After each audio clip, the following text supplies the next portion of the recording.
Shalom, bertemu kembali dalam Renungan Kasih Karunia. Kita masih membahas soal kesembuhan adalah prioritas bagi Yesus. Yohanes 5 ayat 1 sampai 2.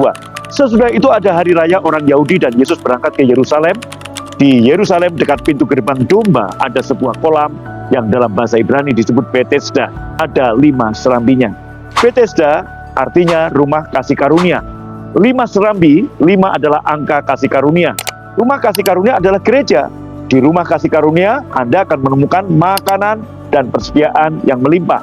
Di rumah Bapa House of Grace selalu ada persediaan yang lebih dan cukup.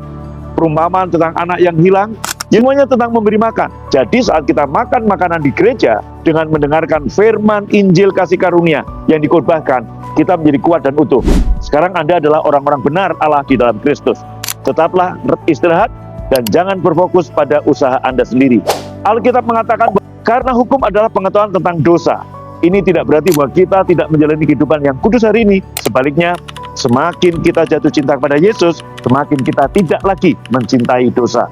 Hari ini karena kita tidak berada di bawah hukum, tapi di bawah kasih karunia, kita tidak hanya mematuhi hukum, tapi juga menggantikannya. Ketika Anda berada di bawah kasih karunia, Anda akhirnya lebih dari sekedar memenuhi hukum. Yohanes 5 ayat 5 sampai 10. Di situ ada seorang yang sudah 38 tahun lamanya sakit. Ketika Yesus melihat orang itu berbaring di situ, dan karena ia tahu bahwa ia telah lama dalam keadaan itu, berkatalah ia kepadanya, "Maukah kamu sembuh?" Jawab orang sakit itu kepadanya, "Tuhan, tidak ada orang yang menurunkan aku ke dalam kolam itu apabila airnya mulai goncang. Dan sementara aku menuju kolam itu, orang lain sudah turun mendahului aku." Kata Yesus kepadanya, "Bangunlah, angkatlah tilammu dan berjalanlah." Dan saat itu juga sembuhlah orang itu, lalu ia mengangkat tilamnya dan berjalan.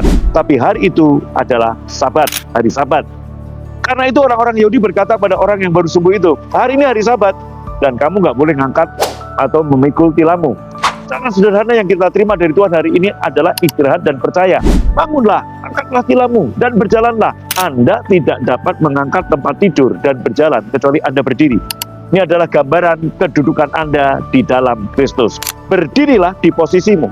Kamu orang benar, kamu anak Bapa, kamu orang yang dikasihi. Sekarang Anda adalah kebenaran Allah di dalam Kristus. Jadi berjalanlah dalam istirahat, yaitu diwakili dengan tilam. Hanya ketika Anda berjalan dalam istirahat dan benar-benar menyadari posisi Anda sebagai orang benar di hadapan Tuhan, Anda dapat memiliki kuasa untuk berjalan dalam roh. Yesus fokusnya pada kesembuhan. Orang yang disembuhkan fokusnya pada Yesus yang menyembuhkan. Saya percaya ketika saya berdoa untuk orang sakit, Yesus yang sudah menyembuhkan banyak orang, Yesus yang sudah menyembuhkan orang yang datang padanya, juga akan menyembuhkan orang yang saya doakan. Jadi, saudaraku, siapa yang menyembuhkan? Tuhan Yesus. God bless you. Shalom.